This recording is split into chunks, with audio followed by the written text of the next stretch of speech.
Movie hype is now officially dead to me. Whenever I look at an upcoming movie release schedule for 2024, it gives me one reaction: meh.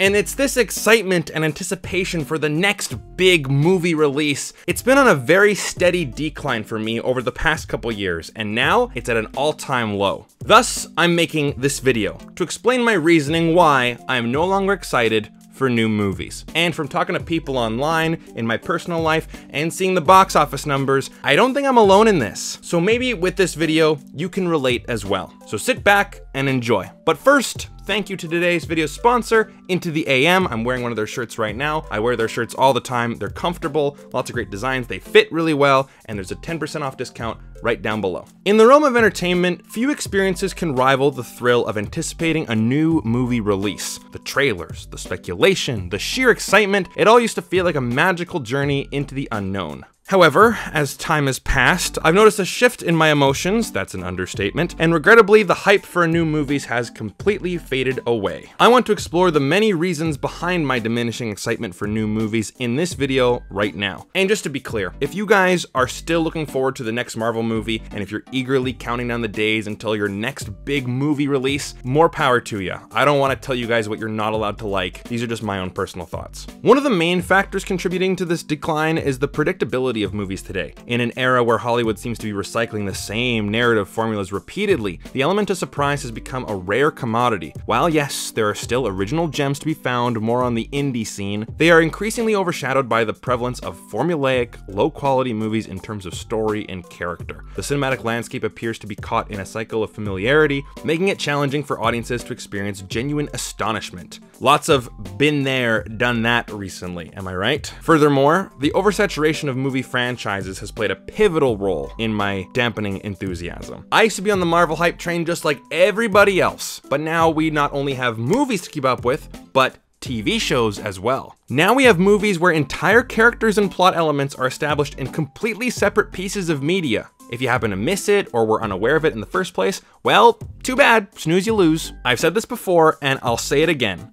If a movie comes out and I'm required to do homework beforehand to understand the basic core elements of the story or characters, just count me out. The industry's inclination towards producing sequels and prequels and reboots for successful films feels more like a commercial endeavor than a sincere attempt to tell a compelling story. Now, although I hate the term cash grab because, like, if a studio doesn't think a movie will be successful, they won't do it. I mean, it's called show business, but I digress. I understand where people are coming from when they complain about this stuff. The fear of taking risks with new, innovative ideas appears to be holding Hollywood captive, resulting in a sea of films that lack the freshness and originality that once defined the industry. In addition, the relentless overhyping of movies in today's digital age is another contributing factor to my waning excitement. Heck, even trailers have their own mini trailers now. Social media platforms, countless and instant trailer reactions, and widespread sharing elevate expectations to unobtainable heights. I know, I did trailer reactions too at one point. Unfortunately, more often than not, the final product fails to meet these inflated expectations. Sometimes it's not that the movies themselves are inherently bad, but the immense buildup creates a scenario where disappointment becomes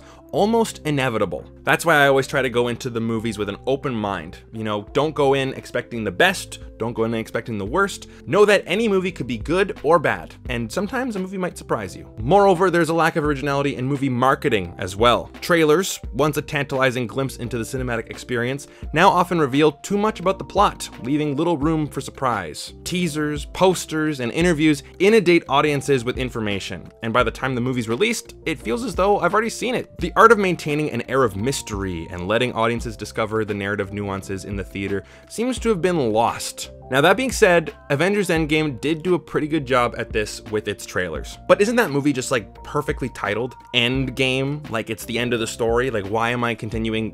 Whatever. So when I was 9 years old, I was a huge Spider-Man fan, and that was when, you know, movie hype really impacted me for the very first time. I remember seeing that Spider-Man 2 trailer. It still holds up, by the way, if you guys get a chance to see it. I was so excited for that movie. I had a little calendar and I was like checking down the days, And yeah, I saw it in this like little tiny dinky theater in Cloverdale, British Columbia called the Clova. It's not even there anymore. It was like around from the 40s. I went with my dad and my uncle, and it was just, it did not disappoint, right? So trust me, I have been in this, I can't wait for this movie to come out realm all my life. But the most hype I've ever had for any movie ever was when I was 20 years old and Star Wars The Force Awakens came out.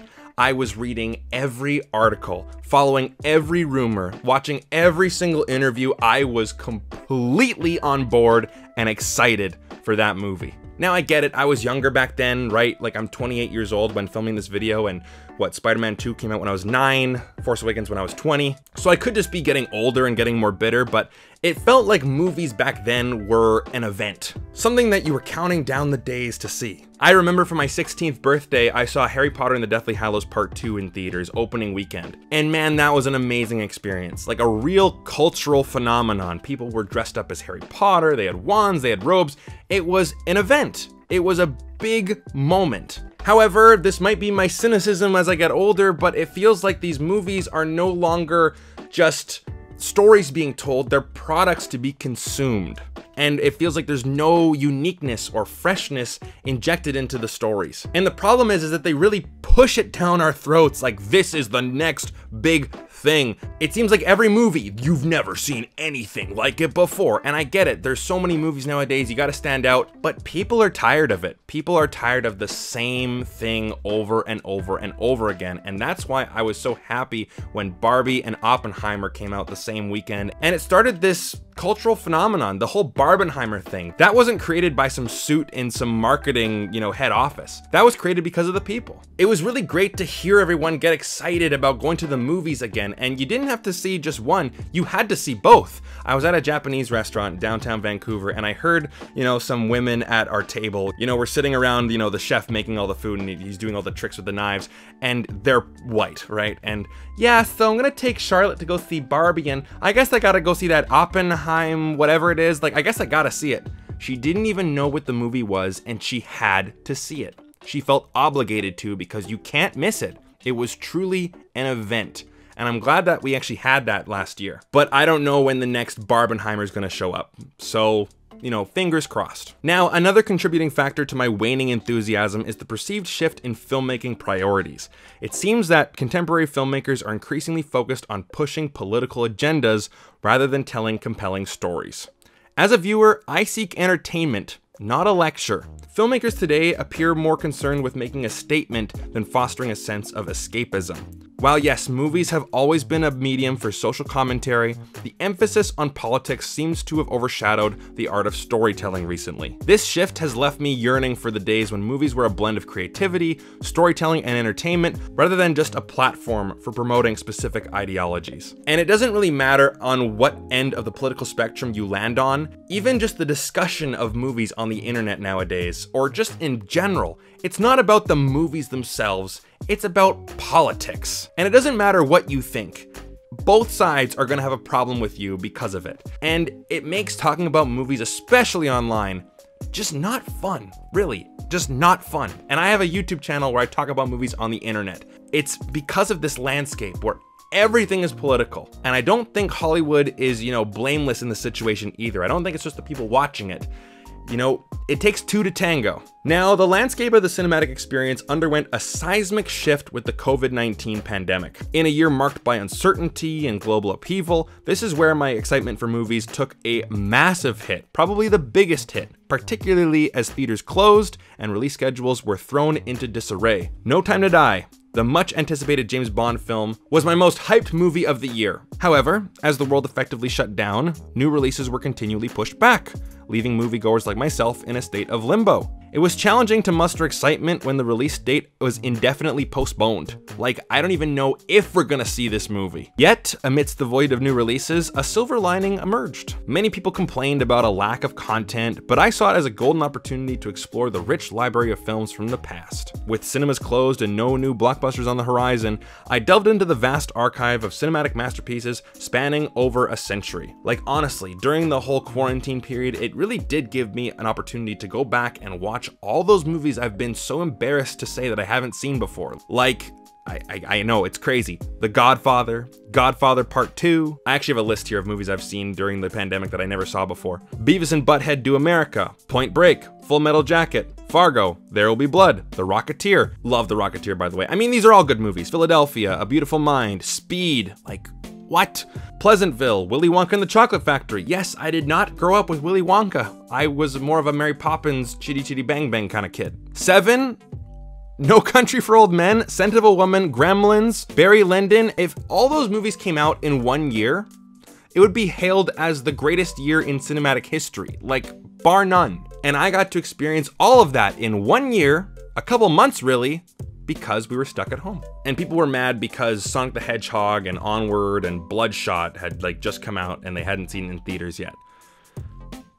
Right? This was really a reminder that the world of cinema is a treasure trove of art and storytelling, and in our relentless pursuit of the next big thing, we often forget to cherish the cinematic wonders of the past. This period of reflection instilled in me a sense of gratitude for the extensive catalog of films we already have, emphasizing the value of quality over quantity. And because we weren't at movie theaters for a while, when we finally got back, it really shed a light on the struggles and the hassles of attending a movie theater, and just the complete that comes with that experience. Now I get it, I love seeing a movie in the theater, but I've noticed quite a few cracks in the pavement. So after COVID, I was fortunate enough to attend press screenings for a period, making it easier on my wallet and offering a more respectful audience. But the overall theater experience hasn't been without its challenges. The increasing cost of tickets has become a substantial consideration, and the uncertainty of the audience's behavior adds an extra layer of unpredictability. Does anybody please here don't come think back. that Please this don't come is back. actually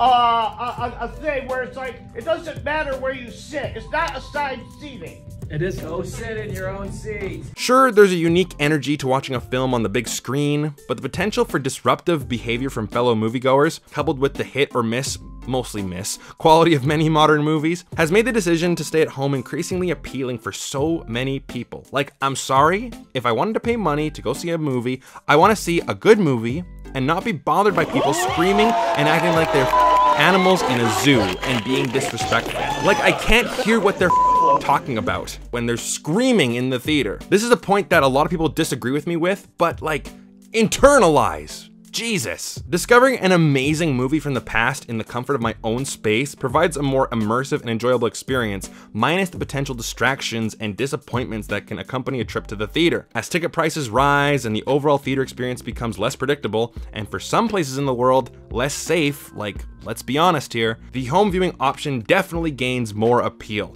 offering an escape from the hassles that often accompany a night at the movies. So in conclusion, my lack of excitement nowadays is a variety of complex factors. The predictability and the declining quality of new movies, the oversaturation of franchises and sequels and prequels, and it's getting exhausting, people. The pitfalls of overhyping everything to be the next best thing ever, the lack of originality, which kind of ties into the whole sequel thing, and the perceived prioritizing of political agendas over storytelling and making art. Yes, you can argue that art has always been political, it's always trying to say something, but there's levels involved, you know what I mean? And I briefly mentioned the toxic nature of film discussion online, whether that be between, people in comment sections, on live streams, it's such a hostile environment nowadays. That's just the internet in general, but that's a whole other discussion. And even just the film side, that opens up a whole other can of worms. So this shift has transformed my cinematic experience from